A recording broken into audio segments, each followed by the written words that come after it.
পরিশ্রমের পরে আসছি তো, তারপর আসছে জেট ল্যাগ। শরীরটা যে খুব একটা ভালো তাও না।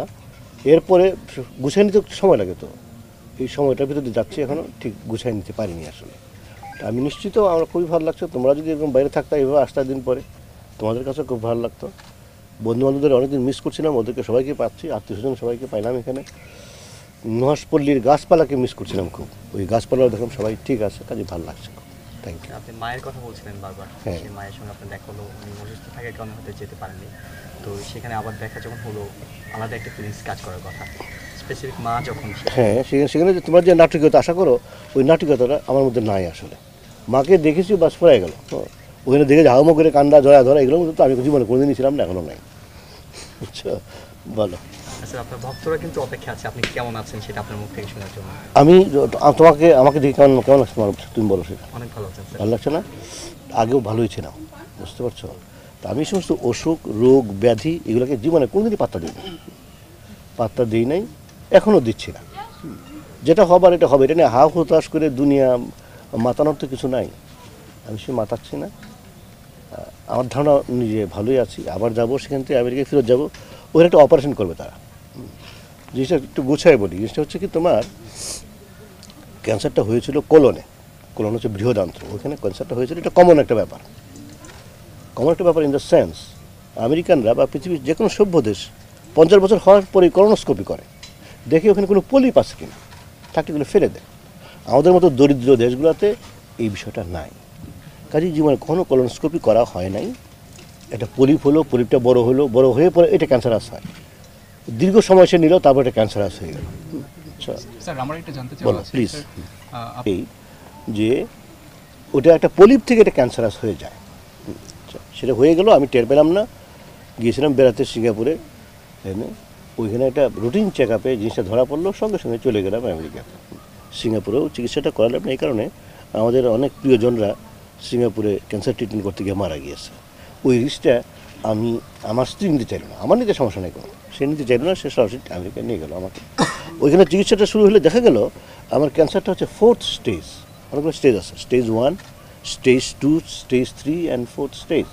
4th স্টেজ হচ্ছে ভয়াবহ স্টেজ, কারণ বাই দিস টাইম মেটাস্টেসিস হয়ে গেছে, মানে বৃহৎ থেকে ক্যান্সারটা শরীরে ছড়াই গেছে।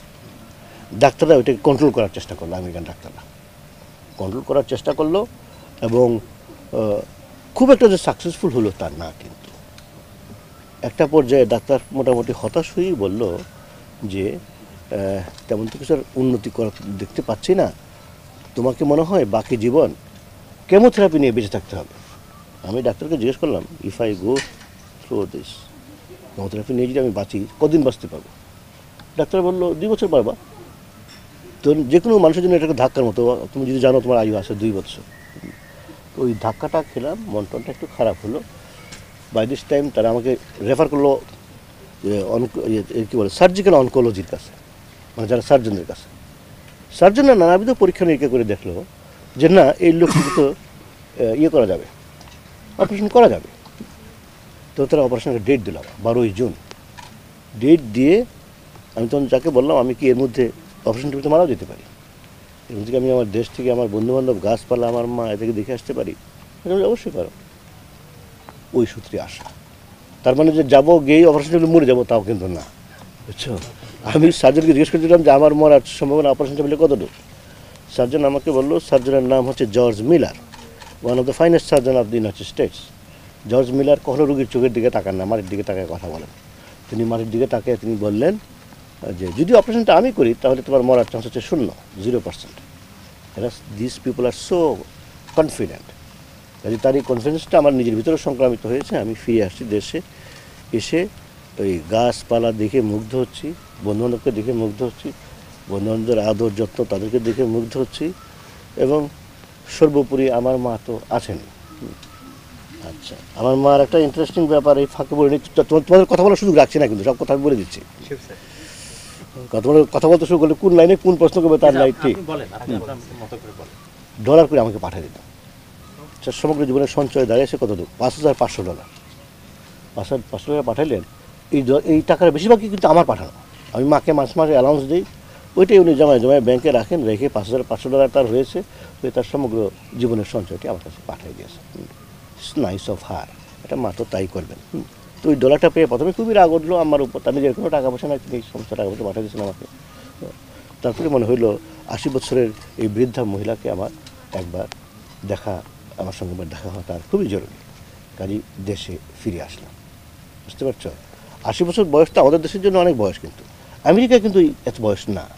আমেরিকার 80 বছরের বুড়া বুড়িরা এরা সমানে গাড়ি চালাচ্ছে, কাজকর্ম করে বেড়াচ্ছে, ওই ইয়ে যাচ্ছে, বারে যাচ্ছে, ক্যাসিনোতে যাচ্ছে, জীবনটাকে উপভোগ করার চেষ্টা করছে। আর আমাদের তো 60 বছর হওয়ার পর থেকে আমরা করি কি, এটা জানামাজ নেই, জানামাজ সামনে বসে পড়ি, আল্লাহ আল্লাহ করি, কখন মারা যাবো তার জন্য চেষ্টা। আচ্ছা, তুমি যেটা বলছিলা আবার লিখেছি তা না, জোকের মাথায় আসতে লিখে দিয়েছি। লিখে ফেলার পরে দেখলাম যে মহাবিপদ। সমস্ত আমেরিকা বা পৃথিবী জুড়ে যারা আছেন এরা ঝাঁপ দিয়ে পড়লেন আমার উপরে, কখন হবে, কীভাবে হবে। অনকোলজি ডাক্তাররা বললেন যে আমরা অনকোলজিস্ট, আমরা টু গো ব্যাক, আপনার সঙ্গে বাংলাদেশে ফিরে যাবো, আমরা কাজ করবো। ইভেন নার্সরা ইংল্যান্ড থেকে বললেন যে আমরা এই বিষয়ে খুবই ট্রেন, আমরা বাংলাদেশে গিয়ে কাজ করতে চাই। বাংলাদেশি ডাক্তাররা তো আসেনি, টাকা পয়সা যে কী পরিমাণে প্লেস বলে এটাকে, আমি এই টাকা দেবো, আমি ওই টাকা দেবো, এটা যেটা হয়েছে এটা আনবিলিভেবল ব্যাপার। তো আমি ওইটা যেহেতু কথা দিয়েছে, অবশ্যই আমি শুরু করবো। মানে কতটুকু পারি না পারি এটা পরের ব্যাপার, শুরু তো করতে হবে তো। একটা journey of 1000 mile start with a single step. একটা স্টেপ থেকে 1000 মাইলের দীর্ঘ যাত্রা শুরু হয়। আমরা একটা স্টেপটা দিলাম 1000 মাইল, আমি না পারি অন্যরা 1000 মাইল নিয়ে গেল, তাই না? আর কি, আর কোনো প্রশ্ন আছে বলো? একটা স্যার লাস্ট কোশ্চেন, সেটা হলো ব্যক্তি হুমায়ুন আহমেদ সেই লেখক হুমায়ুন আহমেদের কথাটা চলে আসে যে লেখালেখিতে আপনি কতটুকু অব্যাহত রাখছেন কিংবা কতটুকু এখন পাঠকরা কতটুকু। যখন যখন কেমোথেরাপি দেওয়া হয় তো সেখানে অক্সালোপ্লাটিন বলে একটা কেমিক্যাল শরীরের ভিতরে ঢোকা দেওয়া হয়। অক্সালোপ্লাটিন হচ্ছে কম্পাউন্ড অফ প্ল্যাটিনাম। প্ল্যাটিনাম তো খুবই একটা দামি ধাতু, কিন্তু হেভি মেটাল শরীর ঢুকাই দেওয়া হয়। এই অক্সালোপ্লাটিনটা করে কি, হাত পাগুলা নাম করে ফেলে, অবশ করে ফেলে। আমাকে শুরুতেই ডাক্তার বলেছিল তুমি তো লেখক মানুষ, তোমাকে অক্সালোপ্লাটিন আমাকে দিতেই হবে, তো তোমার পা হাত যদি নাম হয়ে যায় তোমার তো লেখালেখি একটা সমস্যা হবে। আমি চুপ করে আছি। তখন ডাক্তার বললেন তুমি একটা কাজ করো, এই মুহূর্তে তোমার বাচ্চা বেঁচে থাকাটাই অনেক ইম্পর্টেন্ট ব্যাপার, লেখালেখিটা পরের ব্যাপার।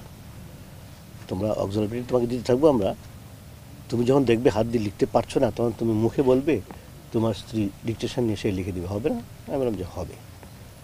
কিন্তু তারপরে জোর করেই আমি হাত দিয়ে লেখার চেষ্টা করছি, এটা আমাকে এখনও সেভাবে গ্রাস করতে পারে নাই। লেখালেখা মোটেই বন্ধ করিনি, হাতেই লিখি, এখনও হাতেই লিখে যাচ্ছি, কম লিখছি কিন্তু লিখতে পারতেছি তো। বলো, আর কোনো প্রশ্ন? অংশটা স্যার আপনার কেমন সময় ডিজার্ভ করবে বলে মনে করছে? আমার কোনো আইডিয়া নেই। শুরুতে ডাক্তাররা, আমি যতটুকু জানি, এরা প্রতি 3 মাসে একবার শরীরে চেক করে দেখেন যে ওই ব্যাধিটির কী অবস্থা। তারপরে যান 6 মাসে, তারপর যান 1 বছরে, তারপরে যান 2 বছরে, এইভাবে তারা আগাইতে থাকেন আর কি। তো এই মুহূর্তে এটা নিয়ে আমি মোটেই মাথা ঘামাচ্ছি না। এই মুহূর্তে মাথা ঘামাচ্ছি ফর দ্য সার্ভাইভ করতে পারি কি পারি না, ওইটার জন্য আর কি। আর যাই হোক, একটা ইন্টারেস্টিং স্টোরি তোমাদেরকে বলি। সেটা হচ্ছে আমার যে বড় ছেলে নিশাদ হুমায়ুন, ওর বয়স হচ্ছে 5 বছর। সে একদিন আমার এই চিকিৎসার এই পদ্ধতি দেখে তার খুবই মনটা খারাপ হলো। সে আমাকে বললো বাবা একটা কাজ করি, চলো চলো আমরা পালিয়ে বাংলাদেশে চলে যাই। যদি বাংলাদেশে চলে যাই, বাংলাদেশের ডাক্তাররা তোমাকে ভয় পায়, তারা তোমাকে ইঞ্জেকশন দিয়ে কষ্ট দেবে না। এটা শুনে আমার কাছে খুবই মায়া লাগলো যে বেচারা টের পেয়েছে যে আমি খুব কষ্টের ভিতরে আছি। বুঝছো, এই হইল ঘটনা। আর কি শুনতে চাও বলো?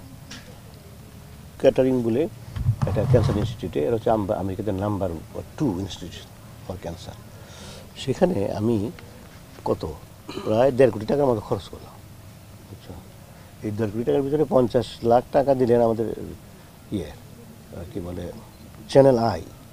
এই যে দান তা না, কিন্তু ধার হিসাবে নিলাম, আর বাকি টাকাটা আমার। আর ধরো 1 কোটি টাকা আমার নিজের পকেট থেকে গেল এখানে। এরপর দেখলাম যে মোটামুটি পথের ফকির হওয়ার পথে চলে গেছে। তখন আমাকে তারা নিয়ে গেলো এটাকে অন্য একটা বেলিফি হসপিটালে। ওই হাসপাতালটা হচ্ছে সরকারি হাসপাতাল। ওই হাসপাতালের সিস্টেম হচ্ছে কাউকে যদি অসুস্থ কাউকে নিয়ে যাওয়া হয়, হাসপাতাল চিকিৎসা দিতে না করতে পারবে না, তখন চিকিৎসা তোমাকে দিতে হবে, হুয়েভার হি ইজ, সে পথের ফকির হোক আর যাই হোক। এখন আপাতত আছি বেলিফি হসপিটালের চিকিৎসাতে। ওই চিকিৎসাটা বলতে গেলে বিনা পয়সায়। কোনো চিকিৎসা করছে না, ডাক্তাররা চিকিৎসা করে যাচ্ছে। এটা আমার ধারণা বাই দিস টাইম 5-6 কোটি টাকা বিল হয়ে গেছে ওদের। ধীরে সুস্থে শোধ করার চেষ্টা করবো আর কি। আমি মানে ঋণ নিয়ে বেঁচে থাকার মানুষ না, বুঝতে পারছো? তা আপনার অপারেশন কি স্যার ওই হসপিটালে ওই হবে? বেলিস হসপিটাল হবে। বেলিস হসপিটাল। এর মধ্যে কি স্যার আপনি কি মনে করেন আমাদের বাংলাদেশ আমাদের আরো কিছু দায়িত্ব আছে কিনা আপনার প্রতি? তোমাদের আমার প্রতি, তোমাদের দায়িত্ব দেশের প্রতি, বুঝলে? আমি দেশের একজন মানুষ, দেশের প্রতি তোমরা যদি তোমাদের দায়িত্ব পালন করো, সেটি আমার প্রতি দায়িত্ব পালন করা হবে, বুঝতে পারছো? আলাদা করে আমার প্রতি আমার কোনো দায়িত্ব নাই। তুমি যে আজকে আসার সময় লিচু নিয়ে আসছো, এটা আমি খুবই খুশি হয়েছি। তুমি তোমার দায়িত্ব পালন করছো পুরোপুরি। ঠিক আছে না স্যার, সুন্দর না? এখানে এখানে যদি আমার ওষুধি বৃক্ষের কাছে যাও, এমন সমস্ত গাছ আছে যেটা বাংলাদেশ আর নাই, আমি একটা এক্সটিংক্ট হয়ে গেছে। খেলাম মিষ্টি না আর পানবিলাস গাছের নাম। তারপরে মূল এটা গাছ, এটাকে নামটা তো ভুলে গেলাম, পেরুর নামটা কি? সেভিয়া পেরুর নাম না, মা হা হা গাছের নাম। অরিজিনাল সেভিয়া হচ্ছে ইংরেজি নাম, আসলে নাম হচ্ছে 100 গুণ বেশি মিষ্টি চিনির চেয়ে, এবং এইটি তোমার হ্যাঁ হ্যাঁ হ্যাঁ খাইতে ভালো লাগে না। আর তো এটা অনেক এক্সপেন্সিভ। ক্যান্সার নিয়ে কথাটা বললাম যাতে মানুষের সচেতনতা বাড়ে। আমাদের মানুষের এই ক্যান্সার বিষয়ক সচেতনতা একেবারেই নাই। যখন ক্যান্সার হয়েছে, এইটি সম্পর্কে মানুষের সচেতনতা হওয়া খুবই প্রয়োজন, যাতে চিকিৎসাগুলো যথারীতি শুরু হয়। আমাদের বাংলাদেশে কিন্তু চিকিৎসার ব্যবস্থা আছে অনেক।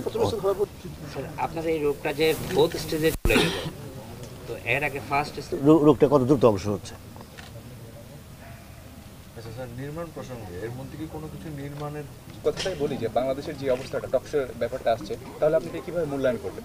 শুনো, এখন এই মুহূর্তে ফট করে রাজনীতির ভিতরে ঢুকেটা ঠিক হবে? বুঝছো?